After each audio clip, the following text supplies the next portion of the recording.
Again, welcome everyone, and we will be starting our program in just a moment. Thank you.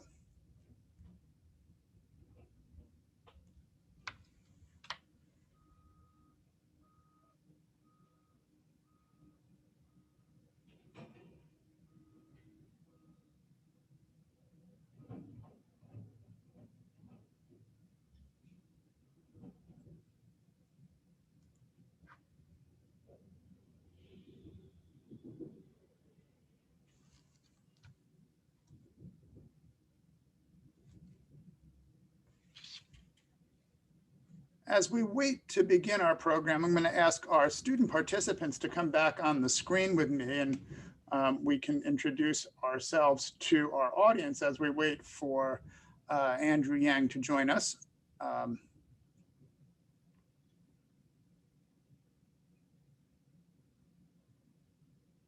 So we have Ellie, Jordan, Kimberly, and Justin. Jordan is our student body president. Jordan, want to introduce yourself, talk a little bit about what you're doing here at New York Law School. And I see we have Mr. Yang with us right now. Time to go. Hello, everyone. Hello. Thank you so much for tuning in today.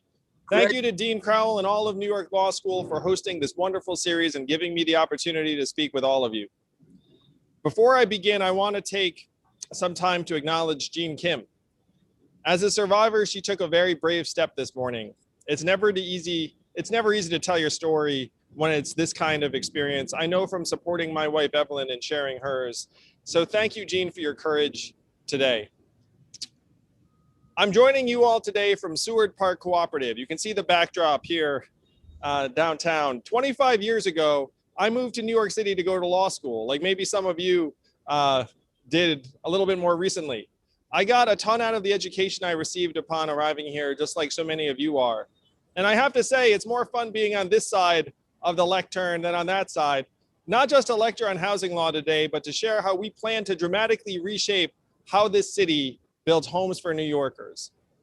When I first launched my campaign for mayor, I stated very clearly, we need to make New York City the anti-poverty city. People in power often talk about this, how we want to help our poorest communities and fight poverty, but the city has recently gone in the wrong direction in terms of both income and wealth inequality. And we all know this. That is what I want to talk to you about today. How do we actually make New York City the anti-poverty city? How do we make our city a place where we support and lift up our citizens who are in the most need? How can we even be a model for the rest of the country and the world to not just talk about fighting poverty, but actually doing the work that helps make extreme poverty a memory in our city? And frankly, you can't talk about being the anti-poverty city without talking about housing. So today, I want to outline a bold vision for far more affordable housing in New York City. I am introducing my $4 billion plan to produce 250,000 units of affordable housing over the next 8 years across every neighborhood in all 5 boroughs. This will be the most since Ed Koch, who had the most successful affordable housing policy in generations. And in many ways, the task ahead for us is tougher than what Mayor Koch faced. He was the first mayor after the fiscal crisis of the mid-70s, and Ed Koch benefited from lower land prices and a giant store of city-owned properties. Making affordable housing widely available today will require tackling some of the thorniest issues that are getting in the way of achieving this essential goal for our city. And the changes we make will hopefully be permanent, reaping benefits well beyond my administration. It's going to take a mayor who is not grown from our bureaucratic machine, who has no ties to special interests to help achieve this. And it's going to take a mayor with the courage to challenge our status quo to actually see this through to fruition. This is exactly the type of independent, forward-thinking mayor I plan to be. And many of you know that even before the pandemic, the housing situation in New York City was getting dire. From 2010 to 2019, the city had among the lowest rates of new housing construction of any city in our country, lower in relative terms than Los Angeles or San Francisco, as two examples. 2,600 New Yorkers were leaving every week. The city was no longer a tenable value proposition to far too many families. And this was true whether you were a new immigrant hoping to pursue the American dream, or even a white-collar professional hoping to build a family here instead of moving to a nearby suburb. For the poorest New Yorkers who stayed, social mobility remained largely out of reach. About a quarter of New York renters who make up to $50,000 a year spend half their income just on rent. This has hit our city's kids the hardest. 110,000 children, 1 in 10, experience homelessness today in our city, unsure of where they'll sleep on any given night. As both a public school and special needs parent, I am overwhelmed by the struggle these families face every single day. This is particularly true with kids having to learn remotely from often unstable environments and temporary homes. And during the pandemic, the city even sustained a massive loss of life in part because of our housing crisis. A study just found that New York City had the highest proportion, 59%, of homes not equipped for quarantine. It's very hard to quarantine from your roommates when you're sharing a bedroom. And as Joe Salvo, the city's chief demographer, said, the overcrowding of apartments, not density, likely contributed to the high death toll here in New York. Despite decades of seemingly ambitious housing plans by every mayor since Ed Koch, it is clear our plans have fallen short. A rezoning of a neighborhood to build denser, new types of housing runs into a bureaucratic gauntlet that favors the loudest voices in a room and not necessarily the most sensible or those working in the public interest. Years of work on a project would often end with no result. The needs of the country's largest city have been drowned out by narrow interests more concerned with maintaining the status quo and their own status than moving our city forward. This has kept us from a growing economy with jobs for New Yorkers who would be engaged in helping develop our city. Sometimes even housing that is labeled affordable has been out of reach for far too many. Our affordable housing development and preservation system has become effectively a vetocracy, where there are people that can say no at every turn.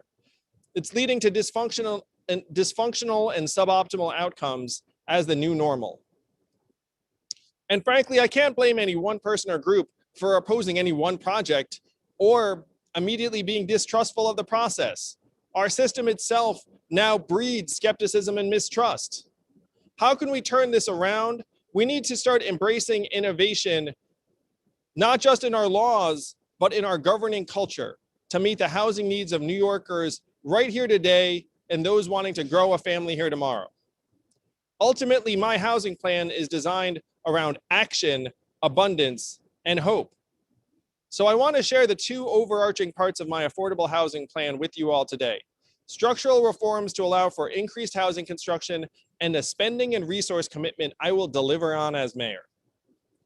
First and foremost, I intend on spending $4 billion annually on affordable housing every year I'm mayor.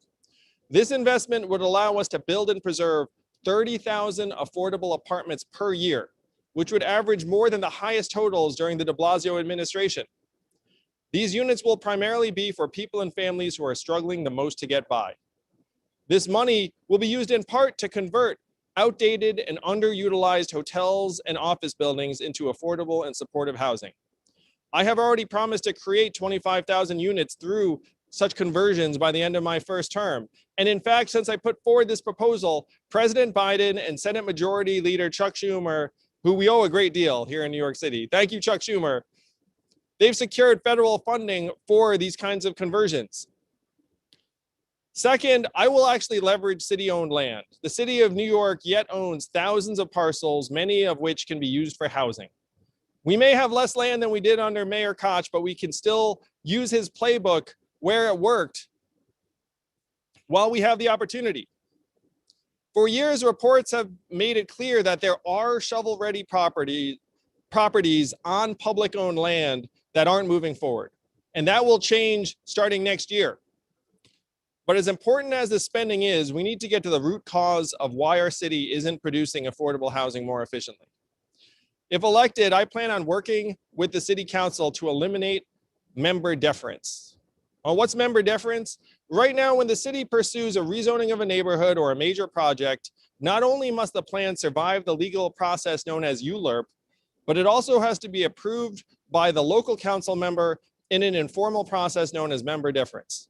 And if this sounds familiar to you, this process is reminiscent of the filibuster that many Democrats, myself included, have wanted to get rid of in the US Senate. Actually, it's even worse than that practice because it's completely based in tradition and doesn't even require a vote to be changed. Massive land use decisions are now handed over to a single person. It's undemocratic, and it actually puts each city council member in a very tough spot where they become a lightning rod for any project that is considered in their district. So if and when I become mayor, I will move the city council away from member deference. We don't have time to allow our city to be slowed down by a voluntary custom. Our city is in crisis and we need to move efficiently, quickly, and with the will of the people. To that end, we need to also make long-term changes to ULURP. My focus will be on speeding up approvals for 100% of affordable housing projects. The city should have a system where the voices of the underserved are given equal weight to the loudest special interests who right now dominate meetings that most New Yorkers don't even know are happening. It's counterproductive to waste months in one hearing after another waiting for advisory votes when we often know what the right thing to do is. And I have to note that even before we work through these changes, our city can set an important precedent right now by rezoning Soho. We can't backtrack as some appear to be doing, and I hope Mayor de Blasio stands firm on the plan to rezone Soho. It's significant that not a single unit of affordable housing has been built in Soho in the past 8 years. We cannot only focus rezonings in Black and brown neighborhoods or only build affordable housing in certain communities. These are some of the bold changes that need to be made. And here's another one you might not have heard of. I want to end mandatory parking minimums. We require many new buildings to create a minimum number of parking spaces, and it causes unnecessary red tape, delays, and higher prices on new housing developments. The city has recently nibbled around the edges in this regard, but it's not enough. Buffalo made these changes and New York City can follow their lead. The timing makes perfect sense. Thanks to the work of Secretary Pete Buttigieg, who I'm really looking forward to working with, congestion pricing will be adopted that will totally reshape driving habits and transportation in the city. And we should lean into this dramatic change. For example, in neighborhoods such as Williamsburg that have great mass transit, not many car owners, and are very, very walkable. For example, open streets is a huge success in that neighborhood. Many new buildings are still required to be built with parking. We need to change that. This space in buildings can be used for so many other purposes, more housing chief among them. Would you rather have more housing or parking spaces in a place that doesn't even need parking spaces? Now, no doubt, more housing is inextricably tied to better mass transit options. I moved to New York City as a 21-year-old student like many of you and didn't own a car for 19 years. So I got around the same way you all get around, I think, if you were anything like I was when I showed up in the city. So we need to get busways and bus rapid transit built in our city's transit desert so people can get around through mass transit. That way we can upzone such neighborhoods so the density is there to take advantage of new and fast bus routes that provide better commuting alternatives than having to get your own car. There are other arcane restrictions we must do away with as well. New York City thrives when singles, couples, families, young and old can find a home here. So our laws should be flexible and reflect how people choose to live their lives and with each other. That's why I plan to bring back single room occupancy buildings, or SROs. These were initially outlawed because of an unfair stigmatization, and such concerns are now totally outdated, and we should embrace ideas like co-living. Similarly, we should legalize accessory dwelling units, or ADUs, so that basement apartments and converted garages for detached homes are legal. In California, ADU laws have been substantially relaxed, leading to a surge of tens of thousands of new housing units. This may also alleviate multi-generational families overcrowding into an apartment, which, as I mentioned earlier, may have contributed to the pandemic's intensity here. Families should, of course, have the option of living together, but they shouldn't be forced to do so because of expense. Now, what I shared today is just the start. This isn't the full extent of my platform or all of what the next mayor must do. We did not touch on my plans to spend $40 billion with the help of Congress to raise NYCHA housing up to humane standards. But I believe the elements I laid out today provide an appropriate path for a progressive, modern, and growing city. It's a plan bigger than any mayor has proposed in over 30 years. Our city needs critical reforms, a fresh perspective, and a mayor not bound by the battles or interests of old. A break from the past, a hopeful future, and this is why I'm running for mayor. This is the mindset I will bring to City Hall. We have a lot of work ahead of us, but this city is capable of extraordinary things and even achieving greatness. So let's go, New York City. Let's make our city better than ever. Thank you all for this opportunity to address you. Thank you so much. Thanks so much, Andrew. We really appreciate your robust plan and the opportunity to allow our students to speak with you today. Certainly our audience here at New York Law School is quite strong. We have one of the city's leading land use and certainly affordable housing programs of any law school, and offer many different opportunities for our students to serve fellow New Yorkers in these capacities.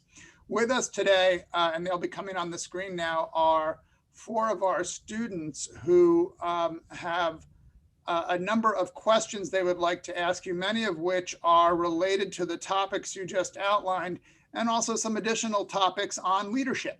I'm going to first ask Jordan to ask you his question. Jordan is the president of our student body and is going to be a 3rd year in the fall. Jordan? Hello, thank you for being here again. This is an awesome opportunity, and I look forward to asking you a question. As the dean introduced me, my name is Jordan. I'm from the DC area. I'm a 2L, will be a 3L next year. I currently live in Brooklyn, and I'm very interested in tax law. The question that I have for you today is, your campaign website notes that your administration will address homelessness and housing in part by ensuring greater coordination across the city through a data-driven approach. In other widespread data collection processes, such as the census, there have been issues of underrepresentation and underreporting. How will you ensure that the data you collect will count and will serve every New Yorker equitably? Thank you, Jordan. It's a tremendous question. And I have to say, you're on your way. I certainly wasn't the student body president in law school. So the sky's the limit. I think your question is spot on in that it's speaking to one of the big challenges we have, which is integrating more New Yorkers into our city in a way that we can frankly even measure what's going on with them in terms of their health, their housing, the other issues that they're facing. This is particularly true in a city that has hundreds of thousands of undocumented immigrants. One of my great projects will be trying to get more of them bank accounts. Because right now 11% of New Yorkers don't have any bank account. And so they're spending hundreds of dollars a year on check cashing fees and money lending fees and this informal system that is not good for anyone. It's certainly not good for them. They're spending money that they shouldn't have to if they just had basic financial services. So I mentioned this because there has to be a wholesale effort on the part of the city to identify people that right now are falling through the cracks or living in the shadows, and then try to improve their quality of life in various ways. And if we do this, then I believe that our data collection will improve significantly. It's very, very hard to get accurate data when you're just checking in every once in a while and you're saying, okay, let's count people or let's figure it out. Like, you have to actually invest in trying to connect more people to city agencies and authorities and various systems. And it's going to be a big challenge because a lot of people, frankly, don't trust city government on many levels. And so our challenge is going to be to try and to not just identify them, but also show that we're here to help, that we can add value. And then if we do that at a high enough level, then I think our data collection will improve very significantly. But you have to integrate data collection with other efforts. If you just say, let's go get the data, then you're likely to miss a lot of people, a lot of things. Great. Thank you. Thanks so much. Next, we have Kimberly. Kimberly is a member of our Dean's Leadership Council. I'm having trouble hearing. Can someone? Sorry, there's a bit of background noise for me. I'm trying to get the volume. Not a problem. Is this should be a little better. That is a little better. Next, we have Kimberly. Kimberly is a member of our Dean's Leadership Council. Kimberly. Hi, my name is Kimberly, and I am a Brooklyn resident. I'm currently in my first year, but after law school, I am hoping to go into commercial litigation. So my question for you, Mr. Yang, is on your journey to where you are today, what mistakes did you make along the way that transformed into life lessons or learning experiences? And how are you going to use those experiences to lead our city? Well, thanks for the question, Kimberly. You may all know, and I mentioned it, I went to law school, and then I practiced law for a brief while and then left to start a business. And that business did not work out. That business failed quite miserably. My parents still told their friends I was a lawyer. It was like easier for them to have that conversation. And I learned a ton from that failure. I told myself during that period, like, never forget this, because you have to know how difficult things are, but also that you can pick yourself up and get up from it. And so in terms of how that has guided my experience since then, is that you want to build a culture and a team environment where people feel like they can put themselves out there and make their best efforts. And if it doesn't work out, that their teammates will put their hand on their shoulder and say, it's okay, you know, like, we understand that you had the right values. It's just it didn't work out this time, because not everything succeeds. And, you know, if I am the next mayor, we have a lot of challenges ahead of us. We're going to be making great efforts in multiple directions. And frankly, not all of it's going to work out exactly like you hoped. And the goal is you can look at the person who was leading that initiative and look at them in the eye and say, it's okay. Like, we understand that, you know, like, you had the right values, the right process. And if we didn't get the result, let's figure out what happened and let's keep working at it. But I learned that the hard way by having that failure early on in my career. And it's always made me want to, frankly, do more for the people who are just starting out. I've always been a bit of a fan of the underdog. You know, I grew up one of the only non-white kids in my town. I became a Mets fan. You know, I worked for small businesses myself for a number of years. And so I really internalized that set of experiences. Great, thanks so much. Next, we have Justin. Justin is the president of our Asian American Law Students Association. Justin. Hello, hello. Thank you for being here again. Yeah, my name is Justin. I'm a resident of Manhattan. I'm a 3L and would like to get into commercial real estate after graduation. For my question, as a Seattle native, I've seen the economic effects of big businesses coming in quickly and how it affects the city, especially when the city doesn't have a plan. Post-pandemic, how do you plan on balancing the leverage of having these big businesses come into the city's economy, but also keep them accountable to reinvest back into the community? Thank you, Justin. I have visited Seattle. It's a beautiful city, but I kind of know what you're talking about. You know, there are certain parts of the city that seem very, very different than other parts of the city. And I think one of the goals of the next administration is to be inclusive with our growth. A lot of New Yorkers were not included in the last number of years of economic success pre-COVID. And there are a number of things I think we can improve on. Certainly this affordable housing plan is a big piece of that. Trying to improve our schools will be a big piece of that. Some of our anti-poverty initiatives around getting people high-speed internet at home or bank accounts or cash relief, I think will be part of that. But the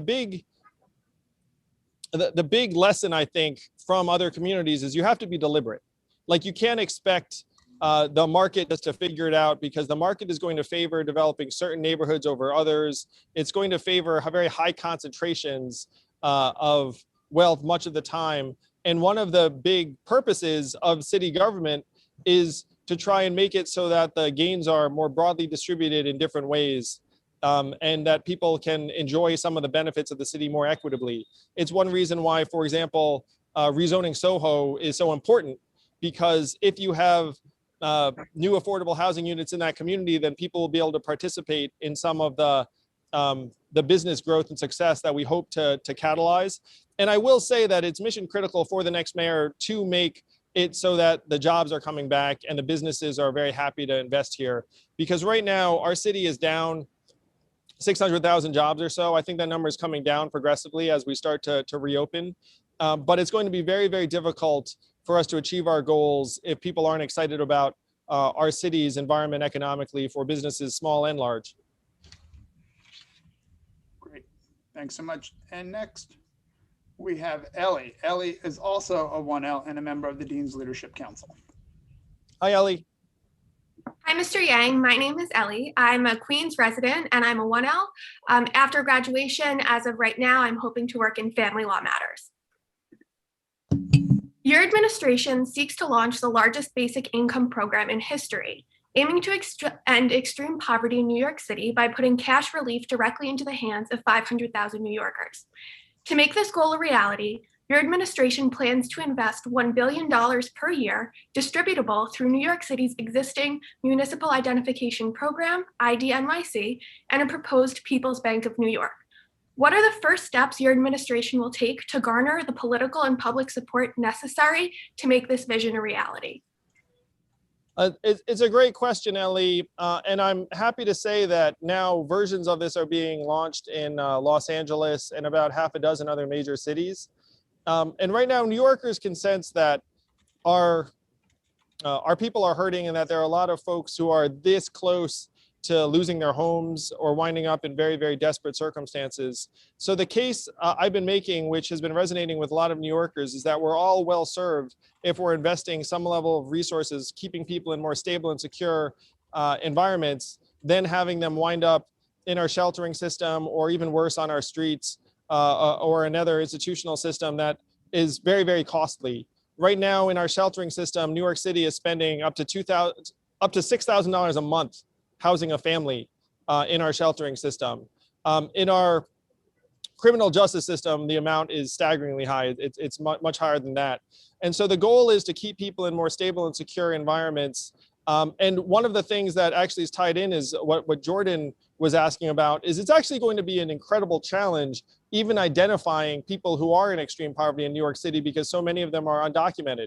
I had this experience last year when my organization gave $1 million away to 1,000 struggling families in the Bronx.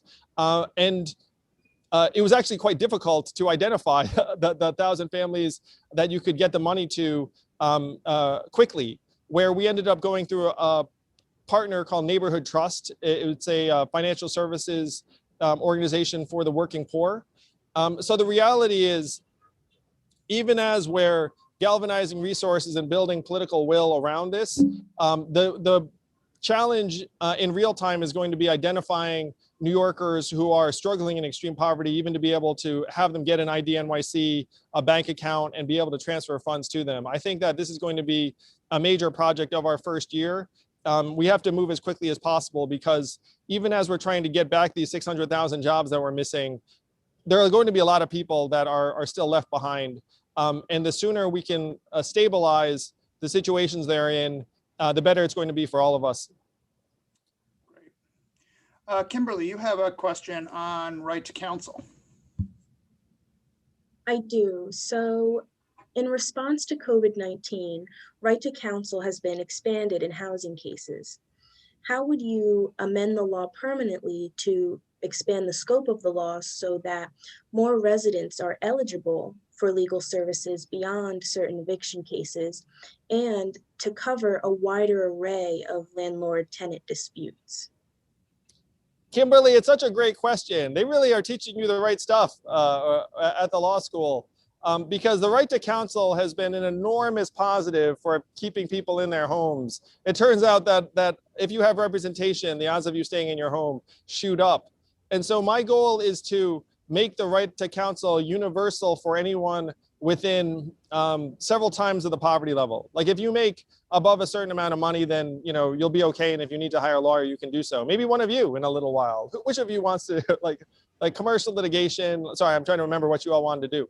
But the right to counsel has been an enormous success. And our goal as a city should be expanding it to as many people as need it. And so my plan is to do just that. My plan is to say, look, if you are within 300% of the poverty level, you should have a lawyer. And that's a win for New York City. Great. Jordan, you have another question as well. An important one that harkens back to one of the comments concerning the Housing Authority. Yes, I do. To that end, Mr. Yang, as your campaign website notes, there are over 300 public housing developments in disrepair, with a repair cost of more than $30 billion. Using what you learned during your presidential campaign, how will you work with the Biden administration and Congress to ensure that the New York City Housing Authority, which was originally designed to serve about 350,000 people and now serves many, many more, gets the critical federal funding it was effectively denied? We have a once-in-a-generation opportunity to access tens of billions of dollars for NYCHA. And when I talked to Joe Biden about this last year, he said to me that we literally need to rebuild the country. And he meant that. And if you're going to rebuild this country, I think most of us would agree that you'd want to start with NYCHA, which, as you just said, Jordan, it has a $30 billion infrastructure deficit that's actually growing, not shrinking, because many of these buildings are, frankly, continuing to crumble. And so we have to act fast. This is an enormous opportunity. We're talking about a $2 trillion or so infrastructure bill that's getting approved. And I think most every New Yorker would agree that NYCHA would be a phenomenal place to invest some of this federal money. So if I look at the challenges ahead and the opportunities, challenges I think we all have a sense of. We're missing, again, hundreds of thousands of jobs, and many people right now still aren't coming into the office. Some schools aren't fully occupied. But if you look at the opportunities, a lot of them hinge upon infrastructure, federal funds for redeveloping NYCHA. And so I'm going to lean in full force into that opportunity. And I do have relationships in DC where I can call folks and say, hey, like, let's rebuild NYCHA, and then you can come and take some credit for it. Like, why not? Like, isn't that a win? We have a 2-year window. I would say a 2-year window in many ways, even as a country, because there's no guarantee that Congress looks like this after 2022. And I say 2 years in the context of New York City because we have federal aid coming in that's going to make our budgets whole for 2 years. So my hope is that NYCHA becomes an enormous part of the rebuilding of the country in the next 12 months. And I think there's a great chance that that happens. Thank you. Justin. If you are elected mayor, how would you build your administration so that you can accelerate the city's recovery from the pandemic and hit the ground running as soon as you take office? Thanks, Justin. I confess I do think about this a fair amount. And what we need to do is we need to build a team of results-oriented, dedicated individuals who just want to solve problems and aren't terribly politically minded. By that, I mean, aren't going to come to a situation and say like, hey, like I have a preset sense of what's going to work in this situation. Like we need to move fast, but we also need to be very data-driven and adaptive. And so that's the team I'm hoping to build. I'm excited to get started, truly, because our city really doesn't have any time to waste. We have to build out not just the mayor's office, but leadership of 67 agencies. Certainly, there are many people who are doing extraordinary work in city government right now that we need to build on their work. We need to learn from. But I do think that there's going to be a significant level of new energy coming into the administration as well if I am the next mayor.